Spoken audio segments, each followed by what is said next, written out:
الحمدللہ وحدہ والصلاة والسلام علی من لا نبی بعدہ اما بعد فاعوذ باللہ من الشیطان الرجیم بسم اللہ الرحمن الرحیم حامیم تنزیل الکتاب من اللہ العزیز الحکیم ما خلقنا السماوات والارض وما بینہما الا بالحق واجل مسمى والذین کفروا عما انذروا معرضون۔ حامیم نازل کی گئی ہے یہ کتاب اللہ کی طرف سے جو سب سے زیادہ قوت والا اور بڑی حکمتوں کا جاننے والا ہے۔ ہم نے پیدا نہیں کیا آسمانوں اور زمینوں کو اور جو بھی ان کے درمیان ہے مگر حق کے ساتھ، اور ان کے لیے ایک معین میعاد رکھی ہے، اور وہ لوگ جنہوں نے انکار حق کیا جس سے انہیں ڈرایا گیا ہے اس سے وہ روح گردانی کر رہے ہیں۔ آج ہم نئے پارہ نمبر 26 حامیم اور سورہ الاحقاف اس کی آیہ مبارکہ 3 تک کی تلاوت و ترجمہ کا شرف نصیب ہوا۔ سامعین، یہ ہماری سورہ احقاف مکی سورہ مبارکہ ہے، اور اس کی مصحف کے اعتبار سے جو ترتیب ہے وہ 46ویں سورہ مبارکہ ہے، 46 نمبر ہے سورہ مبارکہ کا، اور نزول کے اعتبار سے جیسے قرآن جس ترتیب سے نازل ہوا وہ اور ترتیب ہے، اور یہ ہمارے پاس جو ترتیب ہے سرکار نے لگوائی مصحف شریف کی، یہ ترتیب جو ہے توقیفی سے بولا جاتا ہے۔ تو نزولی اعتبار سے سورہ کا جو نمبر ہے وہ 66واں ہے، 66، اور اس کی آیہ مبارکہ جو ہیں وہ 35 ہیں، 35، اور 4 اس کے رکوع ہوں گے۔ انشاءاللہ یہ 35 آیات کا سفر اللہ تعالی ہمیں خیر و عافیت سے طے کرنے کی توفیق عطا فرمائے۔ سورہ احقاف کے بارے میں تمام کا مفسرین کا اتفاق ہے کہ یہ مکی سورہ مبارکہ ہے، سوائے حضرت ابن عطیہ اندلسی کے۔ یہ اندلس کے چیف جسٹس تھے، قاضی القضات تھے۔ ان کی ایک بہت بڑی تفسیر ہے، بہت بڑی تفسیر عربی زبان میں ہے، جو نسخہ اس پہ باقاعدہ ایم فل کے اندر میں نے اس پر پورا کام بھی کیا پنجاب یونیورسٹی میں، اور اسی پر مجھے ایم فل کی ڈگری بھی دی گئی۔ تفسیر کا نام ہے المحرر الوجیز فی تفسیر الکتاب العزیز لابن عطیہ الاندلسی، یہ آپ کی تفسیر کا نام ہے۔ یہ مختلف چھاپا جات کے حوالے سے جو بیروت اور لبنان کا چھاپا ہے اس کے مطابق اس کی جو ہیں وہ تقریباً 21-22 والیوم ہیں، جلدیں ہیں، اتنی بڑی کافی بہت بڑی تفسیر ہے، عربی زبان میں ہے۔ ابھی اس کا ترجمہ اردو میں نہیں ہو کے آیا، عربی میں ہی ہے۔ تو وہ فرماتے ہیں کہ اس کی 2 آیات ہیں، وہ صرف مدنی ہیں، اور باقی ساری جو سورہ مبارکہ ہے وہ مکی ہے، یہ صرف ان کا ایک ذکر ملتا ہے۔ باقی جو ہے تمام مفسرین نے کہا کہ بالاتفاق یہ سورہ احقاف جو ہے یہ مکی سورت ہے، اور اس کا نام جو ہے الاحقاف۔ یہ ایک آیہ مبارکہ آگے جا کے ہم پڑھیں گے، آیہ مبارکہ کا نمبر ہے 21 آگے یہ آئے گی انشاءاللہ۔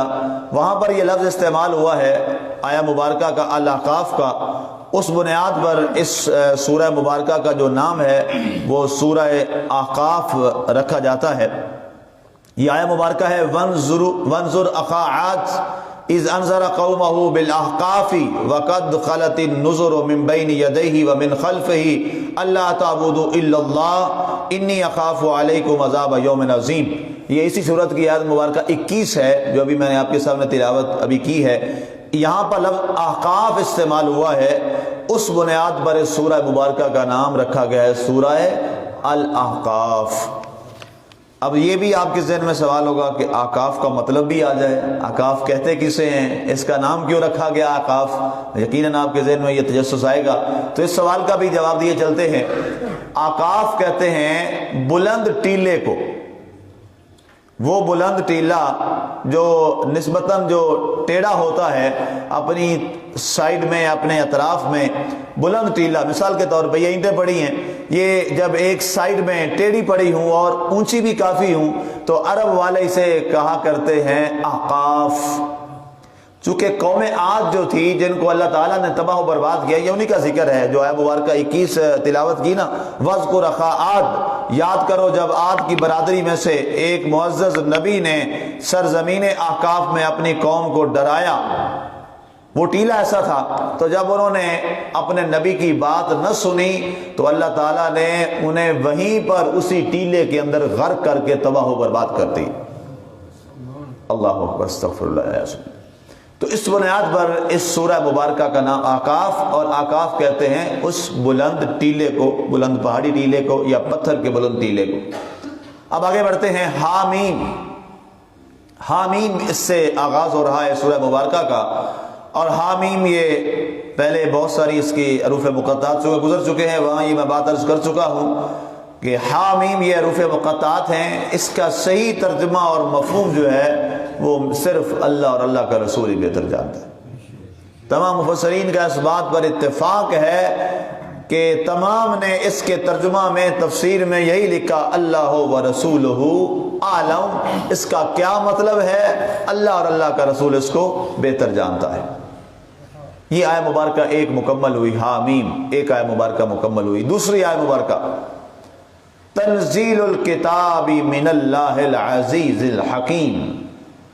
اللہ نے قرآن پاک کا ذکر کیا اور ارشاد ہوا کہ یہ کتاب اللہ کی طرف سے نازل کی گئی ہے، منزل من السماء ہے۔ یہ اکثر مقامات پہ آپ نے قرآن کے یہ الفاظ سنے ہیں، کئی سورتوں کے آغاز میں آپ یہ پیچھے سن بھی آئے ہیں، درمیان میں بھی سنا ہے۔ 25 پاروں کا جو سفر ہم نے طے کیا، اس کی وجہ کیا ہے کہ یہ آیت بار بار اس مزاج کے ساتھ کیوں آ رہی ہے؟ یہ بھی بنیادی طور پر ایک اعتراض ہے، اس کا جواب اللہ تعالیٰ بار بار عطا فرما رہا ہے۔ اعتراض کفار کی جانب سے رسول اللہ صلی اللہ علیہ وآلہ وسلم پر یہ ہوتا تھا کہ نعوذ باللہ یہ قرآن جو ہے یہ اللہ کی طرف سے نہیں آیا، اسے کوئی فرشتہ لے کر نہیں آیا، بلکہ نعوذ باللہ یہ نبی خود بناتے ہیں، خود گھڑتے ہیں، اور اس کے بعد لوگوں میں یہ کہتے ہیں کہ یہ اللہ کی طرف سے نازل ہوا ہے۔ تو اس اعتراض کو دور کرنے کے لیے اللہ تعالیٰ نے قرآن میں بہت مقامات پہ یہ فرمایا تنزیل الکتاب من اللہ العزیز الحکیم، کہ اے لوگو یہ ہمارے نبی خود نہیں گھڑ کے لاتے، بلکہ یہ پورا قرآن رب جو غالب بھی ہے، حکمتوں والا ہے، یہ اس کی نازل کردہ کتاب ہے، یہ اس کا نازل کیا ہوا کلام ہے، یہ منزل من السماء ہے، ہمارے حبیب کے پاس آیا ہے۔ یہ الفاظ بھی ہمارے ہیں، یہ احکامات بھی ہمارے ہیں، یہ قرآن بھی ہمارا ہے، یہ آیات بھی ہماری ہیں، ہمارا فرشتہ ان کے پاس آتا ہے، یا ہم ان سے براہ راست کبھی گفتگو فرماتے ہیں اور انہیں یہ کلام عطا فرماتے ہیں۔ وہی کی کئی قسمیں ہیں، یہ میں بہت شروع میں کوئی 7-8 سال پہلے اس پہ میں نے بڑی تفصیل سے بات کی تھی، وہ ریکارڈنگ میں پڑا ہوگا، وہاں سے سنا جا سکتا ہے ہمارے سوشل میڈیا کے چینل پر۔ تو فرمایا گیا کہ یہ اللہ کا کلام ہے، یہ اللہ کا کلام ہے۔ آغاز بھی اسی سے کیا، ذالک الکتاب لا ریب فی، اس میں شک ہی نہیں ہے کہ یہ وہ کتاب ہے، لیکن ہدایت سب کے نصیب میں اس سے نہیں آئے گی، ہدایت اسی کو ملے گی، ھدی للمتقین، یہ پرہیزگاروں کے لیے سراسر ہدایت۔ اب یہاں ایک سوال ذہن میں آ سکتا ہے کہ بھائی جو متقین ہیں، پرہیزگار ہیں، انہی کے لیے ہدایت ہے، تو پھر جو بھٹکے ہوئے ہیں ان کو پھر قرآن ہدایت نہیں، تو یہ کون سی بات ہو گئی؟ ہدایت یافتہ متقین تو پہلے ہی متقین ہیں، مزہ تو تب ہے نا جو بھولے بھٹکے راہ ہیں ان کو قرآن ہدایت دے۔ یہ سوال آ سکتا ہے اور سوال کیا جا سکتا ہے، بہت اچھا سوال ہے۔ تو سامنے اس کا جواب یہ ہے کہ متقین سے مراد تقوی، تقوی کسے کہا جاتا ہے؟ یہ اتقا سے لکھنا ہے، جس کا معنی ہوتا ہے ڈر اور خوف۔ فرمایا قرآن یقیناً نفع اسی کو دیتا ہے جس کے دل میں اللہ کا خوف پیدا ہو جاتا ہے۔ اگر دل میں اللہ کا خوف نہیں ہے، اللہ کا ڈر نہیں ہے، اللہ تعالیٰ کی ذات کا رعب اور جلال اپنے دل میں نہیں ہے، تو یہ قرآن تو ابو جہل نے بھی سنا تھا، یہ قرآن تو ابو لہب نے بھی سنا تھا، یہ قرآن تو عتبہ، عتیبہ اور شیبہ نے بھی سنا تھا۔ لیکن اللہ تعالیٰ قرآن میں فرماتا ہے ان کا قرآن سننا اور تھا، ان کے دل میں تقوی نہیں تھا۔ جس کے دل میں اللہ کا ڈر ہے ان کا مزاج کیا ہے؟ قرآن نے خود بتا دیا، وَإِذَا تُلِيَتْ عَلَيْهِمْ آيَاتُهُ زَادَتْهُمْ ایمانا۔ اس کی تفسیر بھی آپ کوئی میرا خیال ہے کوئی 4-5 سال پہلے سن چکے۔ وَإِذَا تُلِيَتْ عَلَيْهِمْ آيَاتُهُ زَادَتْهُمْ ایمانا وَعَلَىٰ رَبِّهِمْ يَتَوَکَّلُونَ۔ فرمایا ایمان والوں پر جب قرآن کی تلاوت کی جاتی ہے تو کیا ہوتا ہے؟ زادتہم ایمانا، ایمان والوں کا ایمان اور زیادہ بڑھ جاتا ہے، ان کا ایمان اور زیادہ بڑھ جاتا ہے، کیونکہ ان کے دل میں اللہ کا تقویٰ ہے، اللہ کا خوف ہے، محمد عربی صلی اللہ علیہ وسلم کی محبت ہے، اس بنیاد پر ان کا ایمان بڑھ جاتا ہے۔ قرآن نے خود فرمایا اپنے بارے میں، یضل بہ کثیرا ویہدی بہ کثیرا، اس قرآن کو پڑھ کر کئی گمراہ ہو گئے، اس قرآن کو پڑھ کے کئی ہدایت یافتہ ہو گئے۔ اب بھائی قرآن ایک ہے، ہدایت یافتہ بھی بن گئے اور گمراہ بھی ہو گئے، یہ کیا ہوا؟ اس کی مثال بھی قرآن نے خود اپنے اندر بیان کی۔ فرمایا کیا تم دیکھتے ہو آسمان سے بارش برستی ہے، اگر وہی بارش ایک باغ میں برستی ہے تو وہاں لالا کے پھول کھلتے ہیں، وہاں سے خوشبو آتی ہے۔ بارش کے بعد آپ کسی پارک سے گزریں اور کسی باغ سے گزریں، کسی گلستان سے گزریں تو بڑی پیاری بھینی بھینی خوشبو آتی ہے بارش کے بعد، اور کلیاں چٹک کے پھول بن جاتی ہیں اور وہاں ایک رنگا رنگ کے کمال کے پھول کھل جاتے ہیں۔ اور وہی جو بارش ہے ایک گندگی کے ڈھیر پہ بھی گرتی ہے، تو جب وہاں سے گزرا جاتا ہے بارش کے بعد تو وہاں تعفن اور سمیل اور بدبو آتی ہے۔ تو سوال یہ ہے، بارش تو اتری، بارش تو ایک ہی تھی، وہاں پڑی تو خوشبو آ گئی، یہاں پڑی ڈھیر پر، گندگی کے ڈھیر پر، تو وہاں بدبو آنے لگی۔ بھائی یہ کیا ہوا؟ بارش تو ایک تھی، بارش میں تو فرق نہیں تھا۔ فرمایا اثر قبول کرنے والوں میں فرق تھا، اس کا من پاک تھا گلستان کا تو وہاں سے خوشبو آئی، اس کا من گندا تھا، یہاں سے بدبو آنا شروع ہو گئی۔ قرآن نے کتنی خوبصورت مثال دی۔ فرمایا ہمارے کلام کا معاملہ بھی ایسا ہے، کلام تو خوبصورت ہے، کلام تو پاکیزہ ہے، کلام تو خوشبودار ہے، قرآن تو روشنی والا ہے، قرآن تو نور والا ہے، قرآن تو رحمتیں بکھیرنے والا ہے، قرآن تو کرم کرنے والا ہے، قرآن تو راستہ دکھانے والا ہے، قرآن تو عنایات لے کے آیا ہے، قرآن تو رب تعالیٰ سے گفتگو کا نام ہے۔ فرمایا آقا کریم علیہ الصلوۃ والسلام نے، تم میں سے جو چاہتا ہو میں اپنے رب سے باتیں کروں، رب مجھ سے باتیں کرے، فرمایا وہ قرآن پڑھ لے، یہ تعلق سلسلہ شروع ہو جائے گا۔ اس وقت ہم قرآن پڑھ رہے ہیں، قرآن پڑھا رہے ہیں، حقیقت میں ہم اپنے رب سے باتیں کر رہے ہیں، اور اب ہم سے توجہ فرما کے ہم سے باتیں فرما رہا ہے۔ اس میں حدیث بھی سن لیجیے آگے، بلکہ حدیث قدسی ہے، وحی کی قسم ہے، وحی غیر مطلوب۔ رسول اللہ صلی اللہ علیہ وآلہ وسلم نے فرمایا اللہ نے کچھ فرشتے پیدا کر رکھے ہیں جن کا کام ہی ایک ہے، ایک ہی ان کی ڈیوٹی ہے۔ کیا جی سرکار، کیا ڈیوٹی ہے یا رسول اللہ صلی اللہ علیہ وسلم؟ فرمایا وہ روئے زمین پر تلاش کرتے رہتے ہیں کس جگہ پر محفل سجی ہے اللہ کے نام کی۔ فرمایا ان کی صرف ڈیوٹی یہی ہے، ان ملائکہ اور فرشتوں کی۔ فرمایا وہ روئے زمین پر چلتے رہتے ہیں کہ اللہ کا ذکر کہاں ہو رہا ہے۔ فرمایا جہاں اللہ کا ذکر ہلکا بنا کے لوگ بیٹھ کے محفل سجا کے اللہ کا ذکر کر رہے ہوتے ہیں، فرمایا وہ اللہ کی رحمت کی چادر کے ساتھ سب کو ڈھانپ لیتے ہیں۔ غطت ان کے الفاظ ہیں سرکار کی حدیث پاک میں، بردائے رحمہ حدیث کے الفاظ، وہ رحمت کی چادر کے ساتھ تمام محفل والوں کو ڈھانپ لیتے ہیں۔ اور فرمایا اللہ فرماتا ہے اے فرشتوں گواہ رہ جاؤ، میں نے سب کو معاف فرما دیا، سب کو معاف کر دیا۔ اچھا ملائکہ عرض کرتے مولا چلیں سارے آئے تھے اللہ کا ذکر سننے کے لیے، آپ نیت کر کے آتے ہیں جائیں گے جی درس قرآن سنیں گے، یا رسول اللہ صلی اللہ علیہ وسلم عجیب عرض کرتے ہیں یا اللہ، وہ ملائکہ عرض کرتے ہیں جن کی ڈیوٹی ہے، ایک بندہ ان میں وہ ہے جو اس درس کی نیت سے نہیں آیا، کسی سے ملنے آیا، ملاقات کرنی تھی، پتہ چلا کہ جی وہ فجر مسجد میں پڑھتے ہیں اور اس کے بعد درس ہوتا ہے وہاں بیٹھے ہیں، تو وہ مسجد میں چلا آیا اور آ کے دیکھا درس ہو رہا ہے، جس سے ملنا تھا وہ بھی یہاں بیٹھا ہوا ہے، تو وہ بھی آ کے بیٹھ گیا۔ اے اللہ وہ درس کی نیت سے تو نہیں آیا تھا، محفل کی نیت سے تو نہیں آیا تھا، آیا تھا ملنے کے لیے اور وہ بندہ یہاں درس میں بیٹھا تھا تو آ گیا مسجد میں یہیں مل لیں گے. یا اللہ اب اس کا کیا معاملہ ہے؟ وہ تو اس نیت سے آیا ہی نہیں ہے, وہ تو آ کے حادثاتی طور پر ایکسیڈنٹل معاملات کے طور پر یہاں بیٹھ گیا. اللہ تعالیٰ آگے کیا فرماتا ہے؟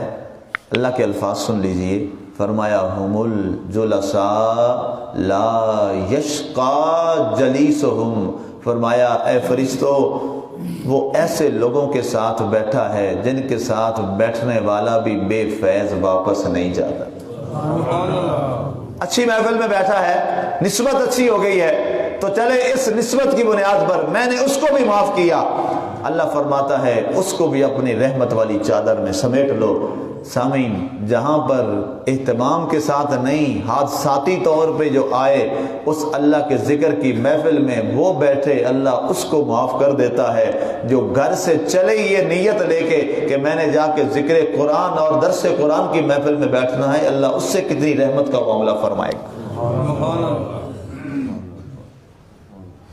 ارشاد ہوا. اب آئیے, تنزیل الکتاب یہ اللہ کی طرف سے نازل کی گئی کتاب ہے. العزیز جو رب بڑا غالب ہے. کفار کو ڈرایا, فرمایا وہ غالب ہے, وہ بڑا زبردست ہے, اس کا غلبہ ساری کائنات پہ ہے. ابو جہل اور ابو لہب اور عتبہ عتیبہ شیبہ منکرین کفار مکہ مشرکین مکہ منافقین مکہ و مدینہ سن لو, کیا تم تک داستان فرعون قارون حامان نمرود کی نہیں پہنچی؟ ان کے ساتھ ہم نے کیا معاملہ کر دیا. وہ تم سے دولت میں بھی زیادہ تھے, تم سے عزت میں بھی زیادہ تھے, ظاہری طور پر ریاست میں بھی تم سے زیادہ مضبوط تھے, لیکن ہم نے انہیں کیا کیا؟ اغرقنا فرعون و آل فرعون, ہم نے فرعون اور آل فرعون تمام کو تباہ و برباد کر دی. اس لیے فرمایا العزیز وہ بڑا غالب ہے, الحکیم بڑی حکمتوں والا ہے. ما خلقنا السماوات والارض وما بینہما الا بالحق. یہ حق پر ایک بڑی خوبصورت حضرت حارث کی حدیث پاک ہے اور مکالمہ ہے سرکار کا اور حضرت حارث کا. اب وقت ہمارا ختم ہو گیا ہے, مکالمہ رہ جائے گا, یہ پھر انشاءاللہ اگلی نشست میں پیر والے دن اس پہ انشاءاللہ, کل تو ہماری چھٹی ہوتی ہے اتوار کی, انشاءاللہ یہ پیر والے دن اس پہ تفصیلاً بات کریں گے. وہ مکالمہ جو سرکار کے درمیان اور حضرت حارث کے درمیان ہوا اور وہ حق کیا ہے, حق کی وضاحت انشاءاللہ اگلی نشست میں کریں گے. وما علینا الا البلاغ المبین.